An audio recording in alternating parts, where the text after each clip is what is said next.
Bueno, vamos a empezar un bloque para hablar sobre electrolitos y el electrolito que ganó la primera encuesta fue sodio.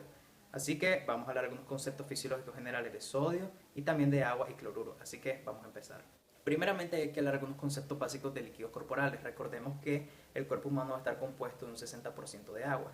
Este porcentaje es un poco menor en mujeres, de un 50% aproximadamente, y disminuye en condiciones como edad avanzada, obesidad o desnutrición, aunque puede aumentar, por ejemplo, en los recién nacidos e infantes, donde llega hasta un 70-75%. Ahora bien, el líquido corporal total se va a dividir en dos compartimentos principales, el líquido intracelular y el líquido extracelular. El líquido intracelular va a representar 2/3 de este líquido corporal total y el líquido extracelular va a representar el tercio restante. Ahora bien, el transporte entre líquido intracelular y extracelular está mediado por la membrana celular. Y este transporte está dirigido, es decir, el transporte de agua está dirigido por la concentración de solutos que hay en un espacio y otro. Es decir, a la concentración de solutos o la cantidad de solutos en una solución se le conoce como osmolaridad. Uno de los principales reguladores de la osmolaridad es el sodio. Es decir, por eso existe la relación entre sodio y agua. ¿Cómo se explica esto fácilmente? Donde hay una disminución de osmolaridad, el agua va a moverse a donde haya mayor osmolaridad para mantener un gradiente balanceado. Es por esto que los trastornos del sodio van muy de la mano con el agua. Ahora bien, el líquido extracelular a su vez se subdivide en otros dos compartimentos. Vamos a tener el plasma y el líquido intersticial con una relación de 3:4:1, es decir, por cada litro de plasma hay 3-4 litros de líquido intersticial. El transporte entre estos dos espacios se da por la membrana capilar y esta está regida por las fuerzas de Starling, que es un tema que vamos a hablar en otra ocasión. El plasma que se fuga al líquido intersticial es reabsorbido por los vasos linfáticos. Este es un proceso que se repite constantemente durante todo el día, al igual que los transportes entre líquido intracelular, extracelular, a través de la membrana, y el transporte entre plasma y líquido intersticial. Importante saber, no necesariamente las cantidades, pero sí las vías de ingreso. Tanto el sodio como el agua, las principales vías de ingreso van a ser alimentos y bebidas. Pero el agua también puede ser producida metabólicamente a través de la oxidación de carbohidratos, aproximadamente unos 350 ml al día. Los egresos se van a dar por diferentes vías. Vamos a tener lo que son las pérdidas insensibles, en el caso del agua, que van a ser a través de piel y pulmón. Piel, es decir, hay agua que se difunde a través de la piel y posteriormente se evapora. Esto es independientemente del sudor. ¿En qué condiciones se exacerba esto? En quemaduras, porque al perder capas de la piel, el agua se difunde más fácilmente, entonces estos pacientes tienden a deshidratarse de una manera más severa. Ahora bien, en los pulmones lo que pasa es que cuando respiramos, recordemos que humidificamos la vía aérea, y cuando exhalamos, expulsamos esta agua en forma de vapor. En total se pierden entre 700 a 1000 ml al día, según algunas literaturas. Esta tabla refiere a unos 900 aproximadamente, esto varía individualmente. A través del sudor podemos perder pocas cantidades, pero en condiciones como el ejercicio extenuante, añadiéndole el factor calor, se puede perder más sudor. Ahora bien, a través de las heces también perdemos una cantidad pequeña de agua en condiciones normales, igual de sodio, pero en condiciones como la diarrea perdemos mayores cantidades de agua y electrolitos, y esto es lo que nos conlleva a una deshidratación. Por último, el principal mecanismo de egreso del agua y el sodio es a través de los riñones o bien la orina. Este también va a variar en base a las necesidades del individuo. La tabla aquí refiere unos 1500 ml. Sin embargo, esto obviamente va a variar por cuestiones de que si el individuo está deshidratado y necesita retener agua, o si el individuo está sobrehidratado y necesita excretar más agua.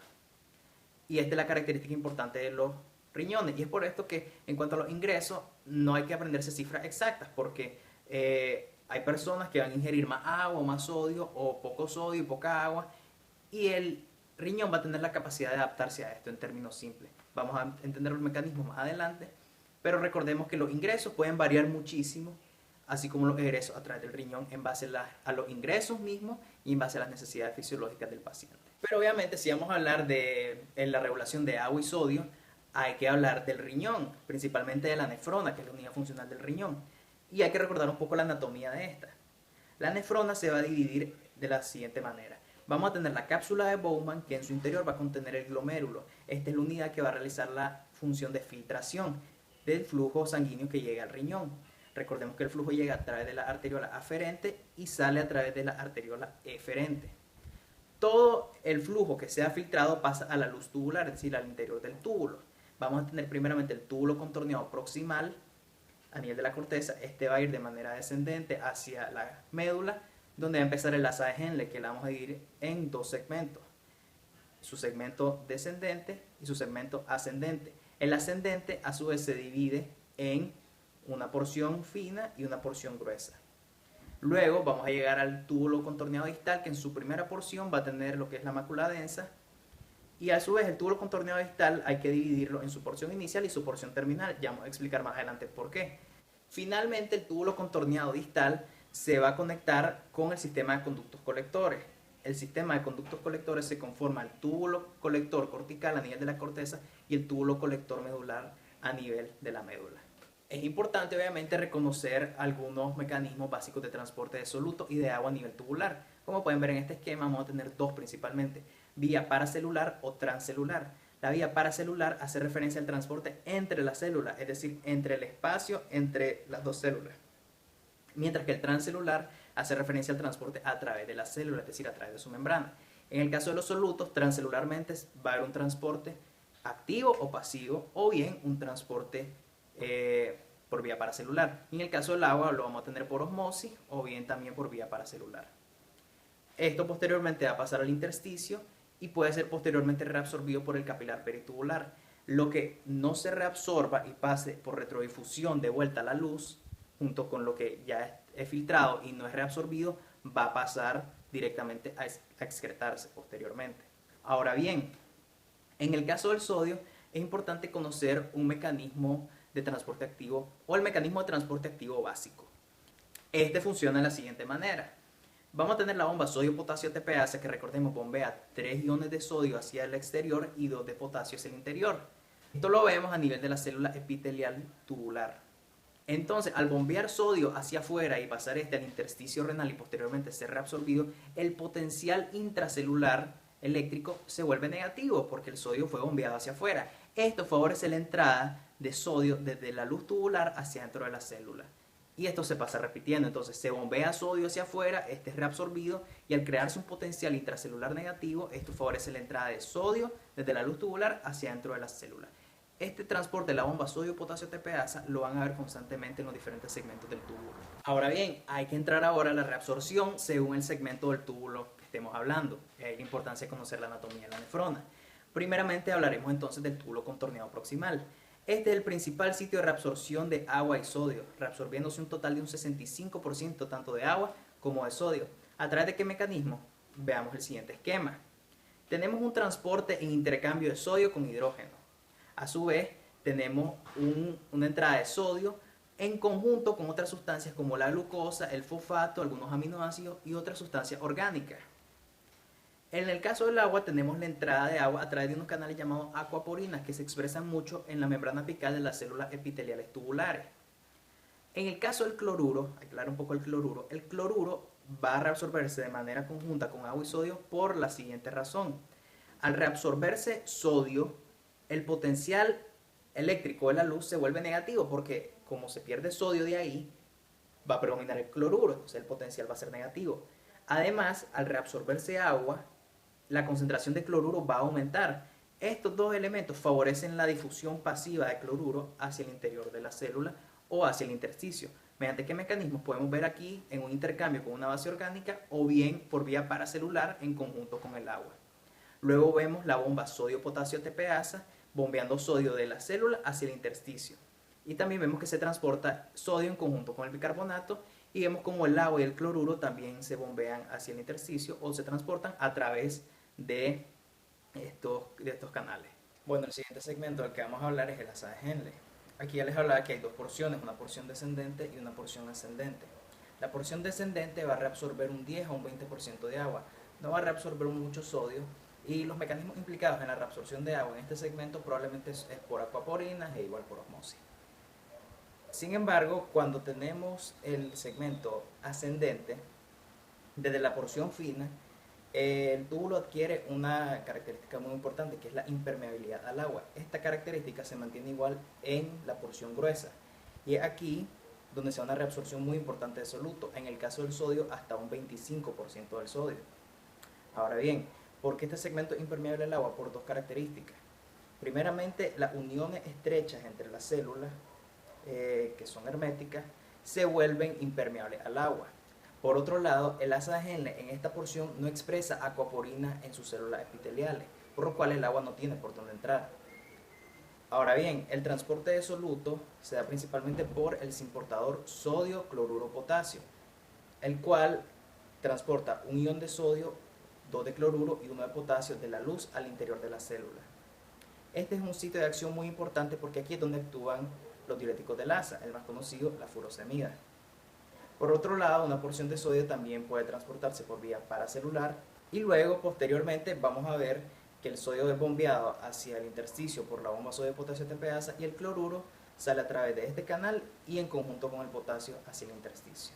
Es importante recalcar que a este segmento de la asa de Henle se le conoce como segmento diluyente porque al reabsorber solutos y no agua, el líquido se va diluyendo. Y esto continúa en la primera porción del túbulo contorneado distal. Recuerden que yo les hablaba de que el túbulo contorneado distal había que dividirlo en su porción inicial y en su porción terminal. ¿Por qué? Porque la porción inicial del túbulo contorneado distal, que reabsorbe un 5% de sodio, todavía va a mantener las características de impermeabilidad al agua, como pueden ver en el esquema aquí. Aquí la reabsorción de sodio se da principalmente por el simportador sodio cloruro, otro simportador muy importante porque aquí actúan los diuréticos tiacidas. Luego vemos cómo el cloro es transportado posteriormente por este canal y el sodio, perdón, por la bomba sodio-potasio TPasa. Ahora, en la porción terminal del túbulo contorneado distal, se empiezan a expresar unas células diferentes, unas células especializadas que son las células principales y las células intercaladas. Las células principales son las que nos interesan. Estas células tienen la función de reabsorber sodio y agua y secretar potasio. Y esta característica la comparten con el conducto colector cortical. Entonces ya vamos a hablar del conducto colector cortical. Aquí estas células especializadas, que como dije se expresan también en las porciones finales del túbulo contorneado distal, son reguladas por la aldosterona. Entonces la aldosterona, al estimular el receptor de mineralocorticoides, favorece la reabsorción de sodio al estimular la bomba sodio-potasio TPasa para que bombee sodio hacia afuera de la célula y esto permita la entrada de sodio a través del canal de sodio epitelial, como lo pueden ver aquí. Entonces aquí tenemos otras dos intervenciones farmacológicas, los antagonistas de la aldosterona como la espironolactona o los bloqueadores de canales de sodio como la amilorida. De igual manera, como dije, estas células son especializadas también en reabsorber agua, lo hacen a través de aquaporinas, las cuales están reguladas por las hormonas antidiuréticas secretadas por la neurohipófisis, que es un tema que vamos a ver más adelante. Por último, también vamos a ver cómo un porcentaje de cloruro también se reabsorbe de manera paracelular. Aquí se reabsorbe el 4 a 5% restante del sodio en el conducto colector cortical. Entonces, en teoría, se reabsorbe el 99% de sodio. En el conducto colector medular se reabsorbe más agua. En términos de agua y sodio, esa es su única función, reabsorbe un poco más de agua. De igual manera está regulado por la hormona antidiurética. Entonces la reabsorción de agua en todos estos conductos colectores varía porque está regulado por la ADH. Generalmente no pasa de un 10%, pero dependiendo de las condiciones en que si se necesita o no reabsorber agua, el porcentaje puede variar. Entonces, ¿cuáles son los puntos importantes que deberían quedarse de este video? Deben manejar algunos conceptos básicos de líquidos corporales para hablar bien de agua y sodio. Deben manejar las vías de ingreso y egreso y algunas cifras generales, nada tan exacto. Deben manejar los mecanismos de transporte básico de soluto y agua y en este caso pues del sodio. Al conocer la anatomía de la nefrona, conocen que hay diferentes túbulos y que reabsorben en diferentes maneras. No es importante que se aprendan que aquí es de manera paracelular, aquí transcelular, que el gradiente negativo aquí. Es importante que se aprendan algunos porcentajes, es decir, de cuánto sodio se reabsorbe en tal porción y algunos importadores importantes, como en el asa de Henle, el importador sodio cloruro potasio, en el túbulo contorneado distal, el importador sodio cloruro, porque ahí actúan algunos fármacos. En el siguiente video vamos a estar hablando de la regulación de todos estos procesos, cuáles son los factores que influyen, de modo que podemos pasar después a lo patológico, que son los trastornos hidroelectrolíticos. En este caso vamos a hablar de la hiponatremia y de la hipernatremia, pero primero hay que conocer lo normal.